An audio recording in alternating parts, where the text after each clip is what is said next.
गावापासून शहरापर्यंत व शहरापासून राज्यापर्यंत घडणाऱ्या सामाजिक राजकीय घडामोडी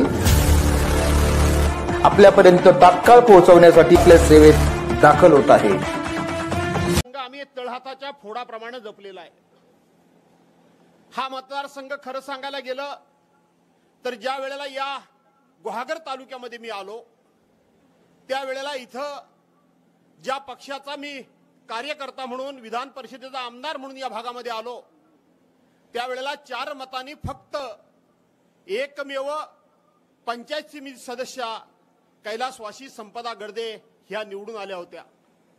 एक गोणवली पोमेंडी सारखी एखादी ग्रामपंचायत, तळवली सारखी मुळे भवनसाची एखादी ग्रामपंचायत, अशी 4-2 ग्रामपंचायती सोडल्या तर तसं पाहिलं तर पक्षाचं काही फार या ठिकाणी अस्तित्व होतं अशातला भाग नाही।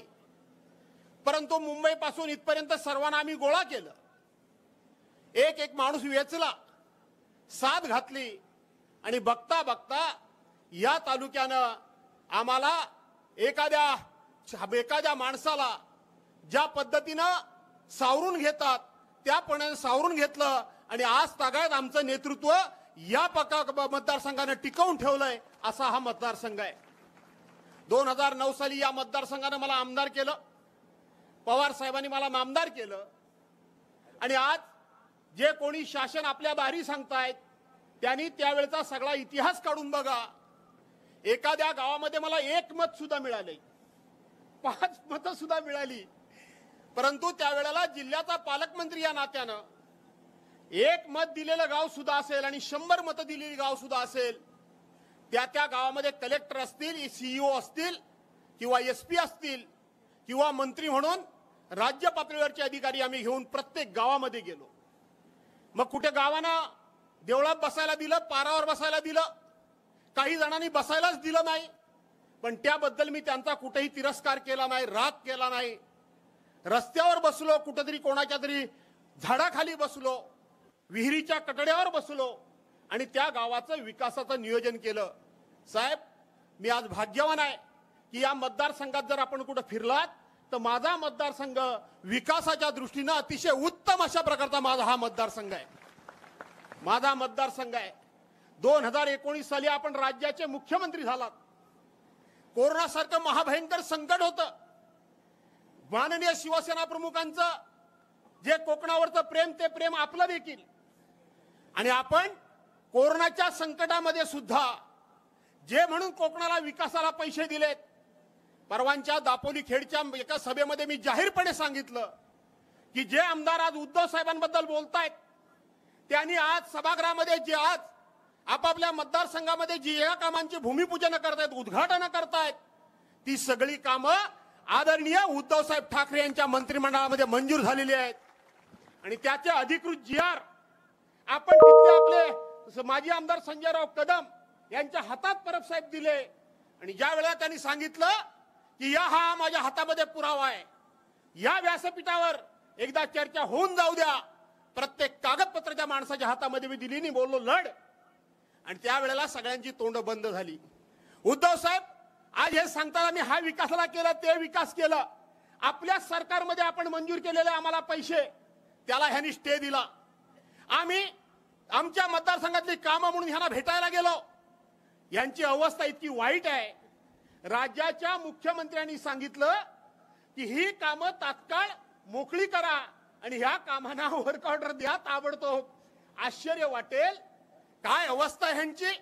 उपमुख्यमंत्री देवेंद्र फडणवीसांनी यांनी दिलेले आदेश ती फाईल घेतली आणि आपल्या कपाटामध्ये बंद करून ठेवली, ही मुख्यमंत्र्यांची अवस्था।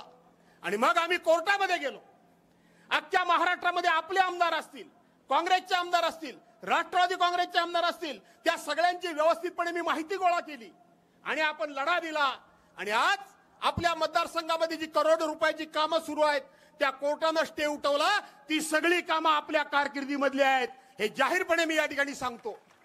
सध्या माझ्या मतदारसंघामध्ये सगळ्या पक्षाचे राज्य पातळीवरचे नेते येऊन या ठिकाणी सभा घेत आहेत, मला वाईट वाटायचं काही कारण नाही, मी समाधानी आहे की किमान आपल्या मतदारसंघामध्ये त्या ठिकाणी येत आहेत।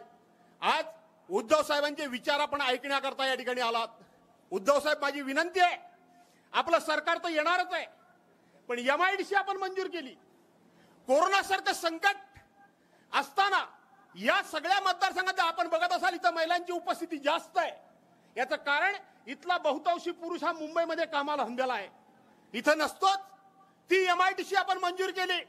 हे सांगतात आम्ही लोकांना रोजगार देऊ. परवांच्या दिवशी यांच्या मुलाखती मी बघितल्या. त्याच्या अगोदर आपल्या जिल्ह्याचे पालकमंत्री आणि उद्योग मंत्री उदय सामंत यांनी सांगितलं की भास्करराव आम्हाला कुठे भेटतात.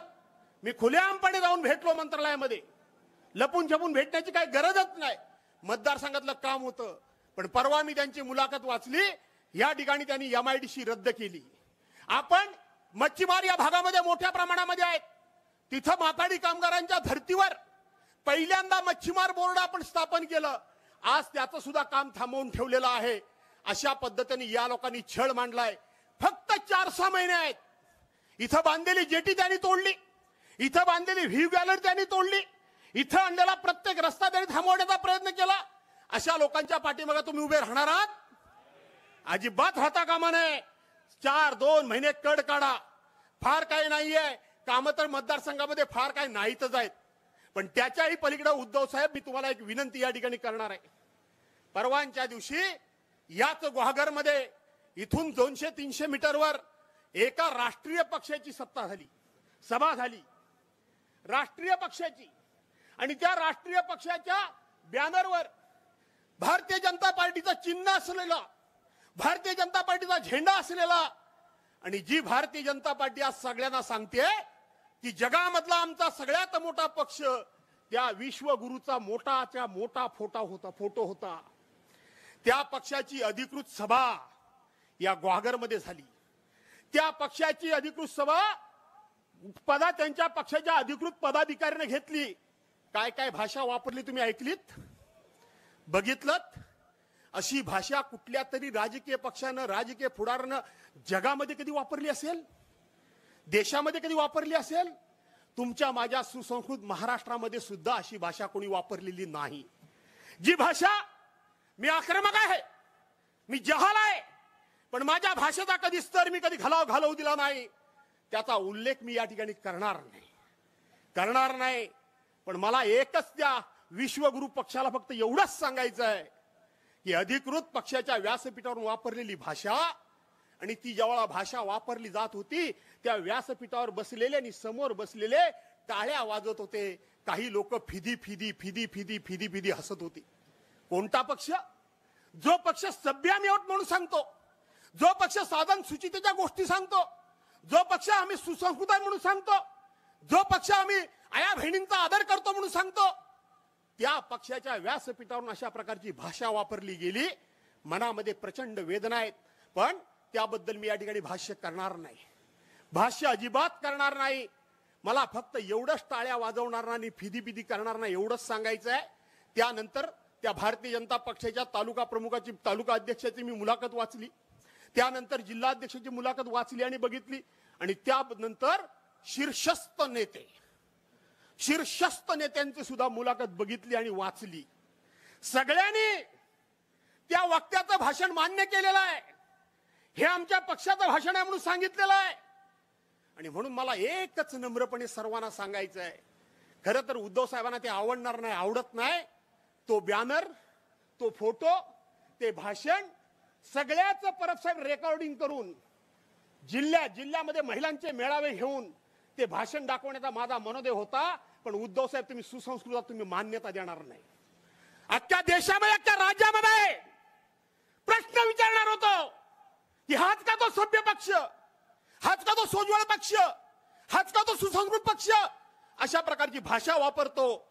पण मला एवढंच फिदी करणारा सांगायचं आहे की त्या दिवशी त्या व्यासपीठावरून एक घोडा नाचवला गेला. तो घोडा माझ्या आईच्या नावानं नाचवला गेला. उद्धव साहेब, माझी आई स्वर्गवासी होऊन 10 वर्ष झाली. माझी आई हयात नाही. आणि म्हणून ज्यांनी कुणी फिदी हसत होते त्यांनी तो घोडा इथंच ठेवावा. ज्यांना पाहिजे, जेव्हा पाहिजे, ज्या वेळेला पाहिजे, जितक्या वेळेला पाहिजे त्यावेळेला तो घोडा नाचवावा, जरूर नाचवावा. आणि तो घोडा फक्त फिदी असू नका, तर जेवढं पाहिजे तेवढं सेलिब्रेशन करून घ्या. कारण माझी आई हयातच नाही, त्यामुळे तुमचा घोडा तुमच्याकडेच राहू द्या आणि आनंद व्यक्त करा. माझ्या तुम्हाला शुभेच्छा आहेत, माझ्या तुम्हाला शुभेच्छा आहेत. आणि म्हणून बांधवांनो, भगिनीनो, उद्धव साहेबांना तुमच्या वतीनं शब्द मी देतोय. उद्धव साहेब, तुम्ही उन्हातानातून फिरताय. हा मतदारसंघ हा बाळासाहेबांच्यावर, आपल्यावर प्रेम करणारा आहे आणि आम्हाला सुद्धा कार्यकर्ता म्हणून सातत्यानं आमच्या शब्दाला मान देणारा आहे. मी तुम्हाला आज सांगतो, उद्याच्या लोकसभेच्या निवडणुकीमध्ये आपण आनंदराव गीते हे उमेदवार नक्कीच केलेले आहात. ते इकडे आनंदराव गीते आणि तिकडे विनायक राऊत, हे दोन आमचे नेते हे दिल्लीमध्ये पोहोचवण्याकरता आम्ही जीवाचं रान केल्याशिवाय राहणार नाही, हा शब्द तुम्हाला देतो. यानंतर तुम्ही इकडे येऊन कष्ट घेण्याची गरज नाही, विजयाची मिरवणूक काढायची या, आधीमध्ये येऊ नका. तिकडे माझ्याकडे उत्तर आपण विदर्भ दिलेला, पूर्व विदर्भ, ती एक रामचेटली जागा मी सारखी मागतोय, तिथेही जाऊन मेहनत करेन. तुम्ही ही मेहनत करत असताना मला अट घातलीच साहेब की भास्करराव, तुमची मला गरज इकडे महाराष्ट्रामध्ये कुठं लागेल.